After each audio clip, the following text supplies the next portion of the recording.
Then the Lord said to Aaron, You and your sons and your father's house with you shall bear the iniquity related to the sanctuary, and you and your sons with you shall bear the iniquity associated with your priesthood. Also bring with you your brethren of the tribe of Levi, the tribe of your father, that they may be joined with you and serve you while you and your sons are with you before the tabernacle of witness. They shall attend to your needs and all the needs of the tabernacle, but they shall not come near the articles of the sanctuary and the altar, lest they die, they and you also.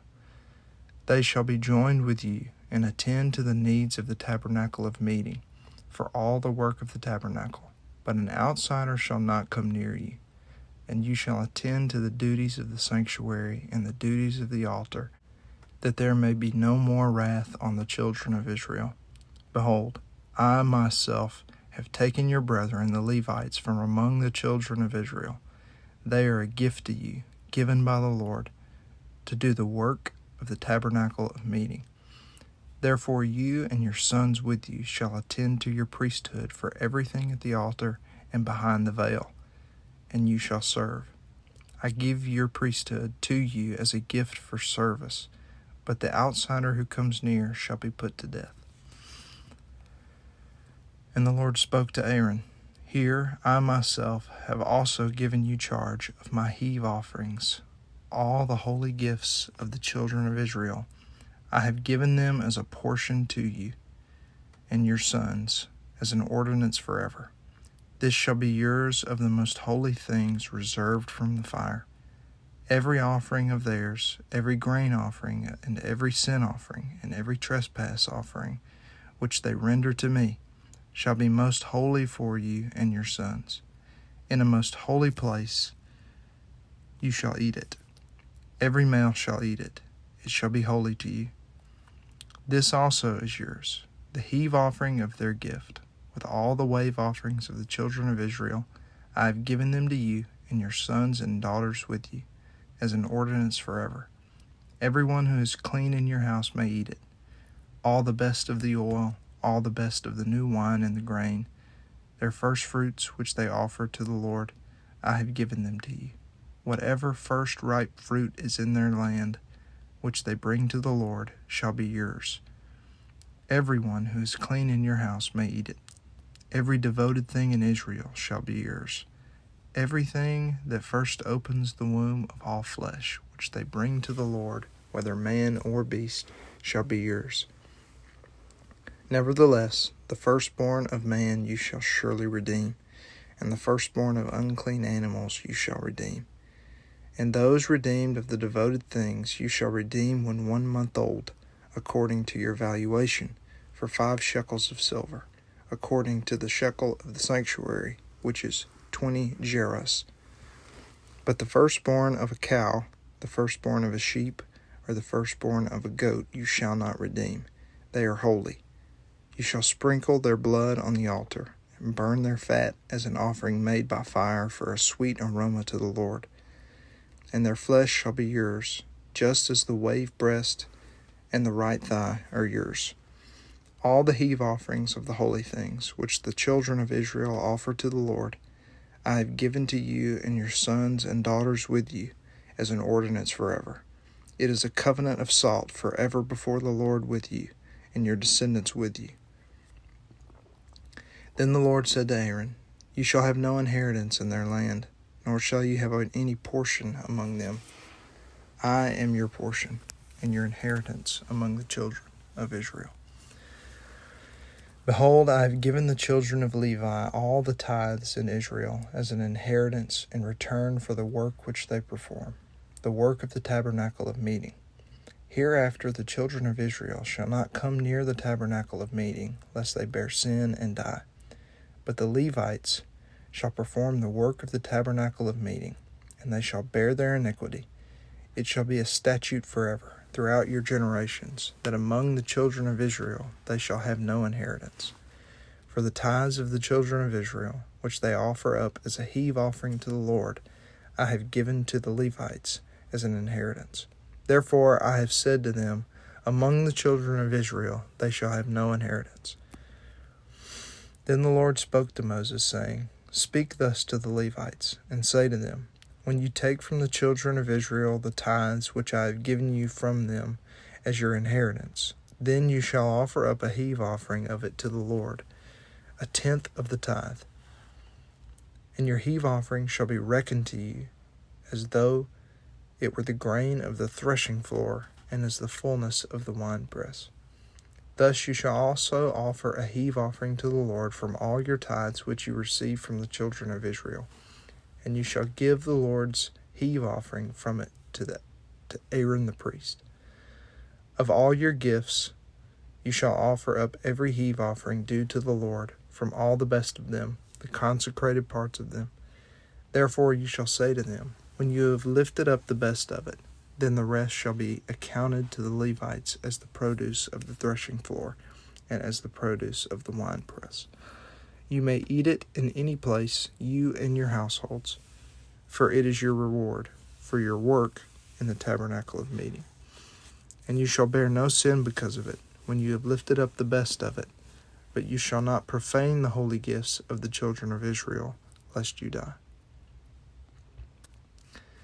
Now the Lord spoke to Moses and Aaron, saying, This is the ordinance of the law which the Lord has commanded, saying, Speak to the children of Israel, that they may bring you a red heifer without blemish, in which there is no defect, and on which a yoke has never come.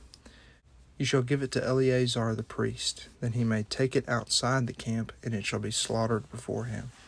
And Eleazar the priest shall take some of its blood with his finger, and sprinkle some of its blood 7 times directly in front of the tabernacle of meeting. Then the heifer shall be burned in his sight. Its hide, its flesh, its blood, and its offal shall be borne. And the priest shall take cedar wood and hyssop and scarlet, and cast them into the midst of the fire, burning the heifer.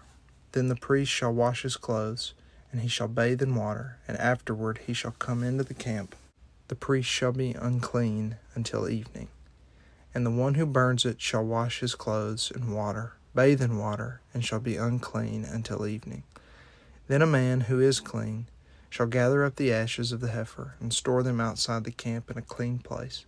And they shall be kept for the congregation of the children of Israel for the water of purification. It is for purifying from sin. And the one who gathers the ashes of the heifer shall wash his clothes, and be unclean until evening. It shall be a statute forever to the children of Israel, and to the stranger who dwells among them. He who touches the dead body of any one shall be unclean 7 days. He shall purify himself with the water on the 3rd day, and on the 7th day then he will be clean. But if he does not purify himself on the 3rd day, and on the 7th day, he will not be clean.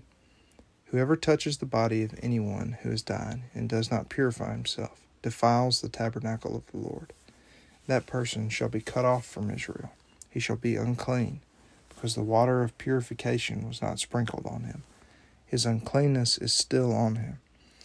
This is the law when a man dies in a tent. All who come into the tent and all who are in the tent shall be unclean 7 days. And every open vessel, which has no cover fastened on it, is unclean. Whoever in the open field touches one who is slain by a sword, or who has died, or a bone of a man, or a grave, shall be unclean 7 days.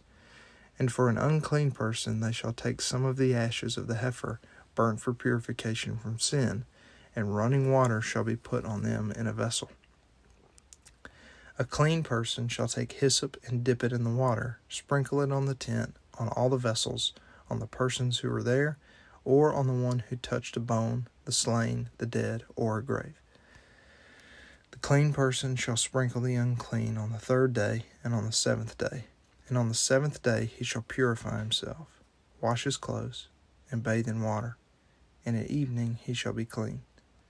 But the man who is unclean and does not purify himself, that person shall be cut off from among the assembly, because he has defiled the sanctuary of the Lord.